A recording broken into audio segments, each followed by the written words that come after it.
Hi, YouTube friends and family. Welcome back. Just Christina here.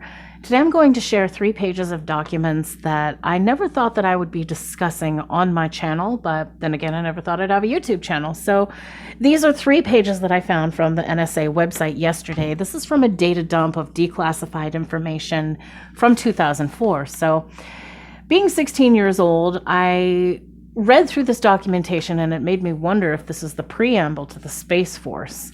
It also makes me consider story truth when the government tries to build a narrative towards something, because according to the third false flag agenda, it does regard an alien invasion that will bring the world together. So I've always been skeptical of the validity of this. And I do know how governments can create narratives to shape the minds of the citizens. So taking this at face value, I think you'll find it just as interesting as I did. In 1980, the Air Force, in regards to government and UFOs, stated further scientific investigation of UFOs is unwarranted. Perhaps most disturbing is the very fact that after 32 years, a small but significant percentage of UFOs still remains unidentified. I looked it up. 20 years ago, it was about 3.5%, and today it's about 3%. While the government has been concerned with the psychological danger the UFO phenomena poses, it has been unwilling to consider the prospect that some UFOs pose an actual physical threat. Fearful of generating undue concern, the government has deliberately chosen to debunk UFO reports and has misinformed the public as to the true importance of the phenomenon. Unconventional aerial objects that boast unlimited and unrestricted access to our most sensitive nuclear installations, and which can render inoperable the instrumentation, communications, and weapon systems of American-made jets, or which can shut down and restart at will sophisticated hydraulic equipment, those do warrant further scientific study. Awareness of an advanced technology and potential threat is not an unreasonable pursuit. As the National Security Agency indicates, it could be a matter of survival. Though admittedly the government has studied UFO reports, apparently no government body has dwelt on those official government reports that indicate certain UFOs pose a threat to national security. Is there any doubt that it's these reports which deserve further scientific investigation? Now, JANAP, J-A-N-A-P, this is the Joint Army Navy Air Force publication 146. It's published by Military Communications Boards of the Department of Defense Joint Chiefs of Staff. It provided U.S.-Canadian communications instructions for reporting vital intelligence sightings from airborne or waterborne sources, actually. Section 3, regarding security, paragraph 208, calls for stiff penalties for divulging information about such sightings once they've been reported. So the now defunct USAF 20-year Project Blue Book UFO study never had a chance to receive the outstanding report from Iran. An Air Force document states, reports of UFOs which could affect national security are made in accordance with JANAP 146 or Air Force Manual 5511 and are not part of the Blue Book system. The Air Force's UFO investigation was criticized as long as 1952 by the CIA. The CIA complained that the Air Force's case-by-case investigations and explanations were insufficient to determine the exact nature of the phenomenon. Similarly, the Air Force-sponsored Condon Committee, studied by the University of Colorado in 1968, never earnestly intended to investigate the physical reality of the phenomenon. Indeed, an early memorandum by one of Dr. Edward U. Condon's staff, it indicated otherwise. Quote, the trick would be, I think, to describe the project so that the public, it would appear a totally objective study. One way to do this would be to stress investigation, not of the physical phenomenon, but rather of the people who are doing the observing, end quote. So they were actually just trying to disprove the credibility and the validity of the people making the reports. In June of 1978, a French government UFO study, GEPAN, G-E-P-A-N, and that's the 3rd page of the document that we'll get to here momentarily, it concluded that everything taken into consideration, a material phenomenon seems to be behind the totality of the phenomenon, a flying machine whose modes of sustenance and propulsion are beyond our knowledge. If the UFO phenomenon is indeed beyond the grasp of our understanding, technologically speaking, all the more reason to strive towards learning more about it. For although the United States may ignore the significance of the UFO phenomenon, it is hardly reasonable to suppose that the rest of the world will do so. And there are other considerations besides national security in following up on this UFO enigma.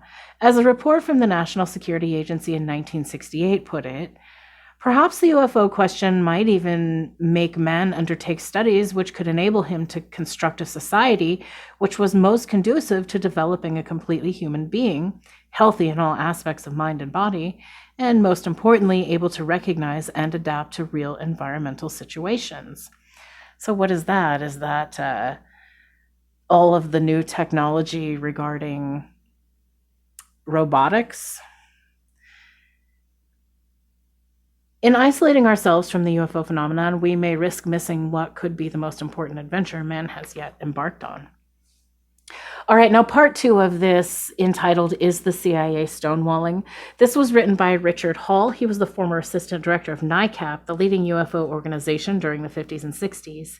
He is the editor of MUFON Journal and a Frontiers of Science advisor. Is the CIA Stonewalling by Richard Hall? Based on the 892 pages of UFO-related documents released to lawyer Peter Gersten, it is clear that the CIA's professed non-interest in UFOs is untrue. There is internal evidence of non-continuity within the CIA, and even of one group or analyst being unaware of other files or previous works. This is not surprising considering the highly compartmentalized nature of the agency. But periodic studies or reviews were ordered, and UFO reports, foreign and domestic, were routinely monitored over long periods of time. The statement is sometimes made that the CIA has no formal study of UFOs other than the 1953 Robertson panel, but these documents show that the agency kept, and no doubt keeps, plenty of channels open to gather information, including an acknowledged channel into the 1966 to 1968 University of Colorado UFO project. The documents also clearly indicate that in 1952, the CIA was prepared to mount a major scientific study of UFOs based on the extraordinary radar visual sightings that year, but the debunking conclusion of the Robertson panel cut short that effort. In May of 1953, following the Robertson panel report, P&E Division assumed responsibility for the OSI project on unidentified flying objects. December 17, 1953 memo to the Assistant Director of Scientific Intelligence states that a year later, the chief of P&E, which was physics and electronics, said that he would maintain the OSI central file on such objects, which he did until August 1955, according to an August 8, 1955 memo to the Assistant Director of Scientific Intelligence. After that, responsibility was assigned to the Applied Science Division, where W.E. Lexo, Division Chief, stated in a February 1956 memo, "A chronological file of all OSI correspondence and action taken at Air Force bases from Guam to Newfoundland." And another Air Force document reveals that all Air Force conducted an investigation into the incidents, but found no explanations for those occurrences. It appears Air Force security measures provided no protection against the invasion. 1 month later, on January 21st, 1976, UFOs, 25 yards in diameter, gold or silver in color with blue light on top, hole in the middle, and red light on bottom, were observed near the flight line of Cannon Air Force Base in New Mexico. 10 days later, on January 31st, a UFO was observed on a radar site in Elgin Air Force Base, Florida. On July 30th, 1976, a UFO was observed over the ammo storage area of Fort Ritchie, Maryland. The above accounts have numerous historical precedents. From 1948 through 1950, an FBI document reveals UFOs were sighted by persons whose reliability is not questioned near highly sensitive military and government installations, including nuclear weapons design, construction, testing, and stockpile sites. Security officials were greatly alarmed by these incidents. A CIA document revealed that in 1952, sightings of unexplained objects at great altitudes and traveling at high speeds were reported in the vicinity of major U.S. defense installations and posed a threat to national security. The evidence is clear and convincing that the federal government has systematically misinformed the American people about the real threat to our national security posed by such UFO encounters. So, a UFO is advanced technology. In 1980, the Air Force states that the government's position says that there has been no evidence submitted to or discovered by the Air Force that sightings categorized as unidentified represent technology developments or principles beyond the range of present-day scientific knowledge. So they're saying we believe that it can be of this earth, we just don't know what it is. The official documents reveal hundreds of sighting reports, many confirmed by radar and other tracking devices, that describe unconventional objects exhibiting advanced performance characterization involving maneuverability, speed, size, and shape. A Defense Intelligence Agency document reveals that on September 19, 1976, American-made Iranian jets encountered several UFOs that exhibited a technology beyond present-day development. During the nighttime encounter, one F-4 jet, upon approaching one of the UFOs, lost all instrumentation and communications functions. Another F-4's weapons control panel became inoperable when the pilot attempted to fire at the object. The DIA evaluation on October 12, 1976, refers to this incident as an outstanding report because the objects were seen by many witnesses of high credibility. The visual sightings had radar confirmation. Similar electromagnetic effects were reported by these separate aircraft, and physiological effects were reported by some of the crew members. Furthermore, the UFOs displayed an inordinate amount of maneuverability. A State Department message on March 7, 1975, from the American Embassy in Algiers tells of strange machines seen near Algerian military installations by respectable people. Some of the sightings were confirmed by radar. And another State Department message from our embassy in Kuwait reports that during November 1978, a series of UFO sightings caused the Kuwaiti government to appoint an investigatory committee from the Kuwait Institute for Scientific Research. One UFO appearing over the northern oil fields seemingly did strange things to the automatic pumping equipment. The equipment is designed to shut itself down when any failure occurs that could seriously damage the petroleum gathering and transmission system. When such an event occurs, the pumping equipment must be restarted manually. When the UFO appeared, the pumping system automatically shut down, but when the UFO vanished, the system started up again, automatically. The presence of a highly sophisticated technology, a technology beyond our present development, seems obvious. So why is it being ignored by our government? A Question of Survival says that it would seem a little more of the survival attitude is called for in dealing with our UFO problem. And that's a quote from the National Security Agency in 1968. The evidence indicates that some unconventional aerial objects could provoke, either intentionally or unintentionally, as international incident with serious repercussions. Well, why would we let it become an international incident? I mean, if we see this. But again, moving on.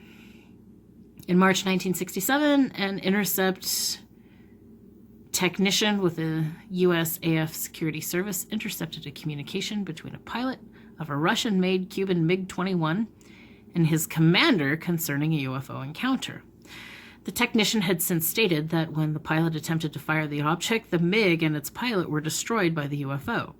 Furthermore, the technician alleges that all reports, tapes, logs, entries, and notes of the incident were forwarded to the National Security Agency at their request. Not surprisingly, several months later, the agency drafted a report entitled UFO Hypothesis and Survival Question. Released in October of '79 under the U.S. Freedom of Information Act, the report states that leisurely scientific approach has too often taken precedence in dealing with the UFO question. The agency concluded that no matter what UFO hypothesis is considered, all of them have serious survival implications. Comparing the UFO problem to a rattler on a forest path, the NSA report says, you would have to treat the alarm as if it were a real and immediate threat to your survival. Investigation would become an intense emergency action to isolate the threat and to determine its precise nature. It would be geared on developing adequate defense measures in the minimum amount of time. It would seem a little more of the survival attitude is called for in dealing with this UFO problem. So, that is the end of the federal government's documentation and their stance on this. But now comes the report that I really, really want to share with you. This is the French government's UFO study. And I did go and look up, so you can see that I have some notes here also. This happened in Toulouse, France, and the presentation to the Scientific Council of GEPAN, G-E-P-A-N. That was the French space agency specifically designed to study alien phenomenon and then to report it to the people. So the Council of GEPAN of Studies undertaking during the first semester of 1978. This is the June 1978 report, which comes in 5 volumes, which is about 500 pages. We're not going to go over that. We're just going to go over a few paragraphs here. But then I'm going to present to you what else I found about the reports in France. So this also comes from the National Security Agency website of a data dump of documents in 2004. And this can be found in the same files where I presented the information that I just presented to you. It's all together right there. So the report of the French government UFO study group GEPAN documents the studies carried out by the group during the first part of 1978. 3 special groups, Rapid Intervention, Physical Traces, and Radar Alert, were created as part of the study group's functions, but they were little used during 1978. Instead, the bulk of the work was devoted to 11 cases of high credibility and high strangeness. 11 such cases were studied in great detail. Only 1 provided to have a conventional explanation. In the other 10, it appeared that the distance between the witnesses and the objects was at least 250 meters. Of the 5 volumes of the reports, 3 were entirely devoted to analysis of these 11 cases, all except 1 of which was pre-1978. The earliest was 1966, and 2 of the cases were of humanoid sightings. The analysis and investigations were carried out by a 4-person team in each case. The team included a psychologist who separately carried out a psychological examination relevant to the evaluation of the testimony of the witnesses. The care with which distances, angles, and psychological factors were also evaluated, making the bulk of the content report seem very poor by comparison. In many cases, the investigations were textbook models of how such investigations should be carried out.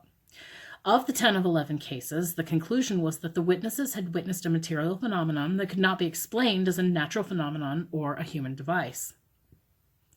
One of the conclusions of the total report is that behind the overall phenomenon there is a flying machine whose modes of sustenance and propulsion are beyond our knowledge. GEPAN was created in 1977 under the direction of Dr. Claude Poher. Poher has now resigned, and he feels that he's done everything he could with the methods at hand. Nonetheless, the organization has not been disbanded but continues its work. During 1977, it was largely concerned with checking Poher's statistics, which it approved. During 1978, it has expanded its operation into the investigation of actual cases. Now, you can see this little number 2 right here. The footnote for that says that although it did study 2 nocturnal light cases, both of which ended up being labeled as unidentified. So still peculiar, 2 different peculiar lights at night, which remain unidentified, could still be debunked from another rational Occam's razor explanation. The above report has reportedly been approved by GEPAN's Supervisory Scientific Council. Note, the original report was limited to 120 or 140 copies and was secret. It is not available for general dissemination, and in any case, it is in French. And I don't speak French. There is extensive coverage in the report of the Tehran case, but nothing beyond what is known to American researchers. It was not one of the 11 cases studied, all of which were in France. All right, so if you go online to the NSA, you can find online archives actually at cnes.gaipan.france. They have actually started to archive past testimonials of these 11 case testimonials, and you can use your Google Translate to translate the page from French to English. Still to date, about 3% are unidentifiable. Now, interestingly, like I said before, GEPAN, it's now GEIPAN, but back then it was GEPAN. So it's GEPAN or GEPAN. their whole motive was to release the information to the French citizens so that everyone would have collective knowledge. There were several historical documented sightings in France as far back as 815 AD, and that just regarded two men and a woman avoiding trial, avoided being stoned to death as their execution, and they said that they had fallen from a metallic disc in the sky. Now, in 1952, on October 16th, in Oloron-Sainte-Marie, a cigar-shaped craft plus 30 more discs were reported with a very fibrous substance found on the trees and the buildings. It was speculated later that it was spiders caught up in the wind current, and the webbing on the plants and the trees was just the spider webbing, and the weird things that people saw happened to be the solar refraction from those groups of floating spiders. So you be the judge. September 10th, 1954, a rail worker saw two beings enter a craft and fly away.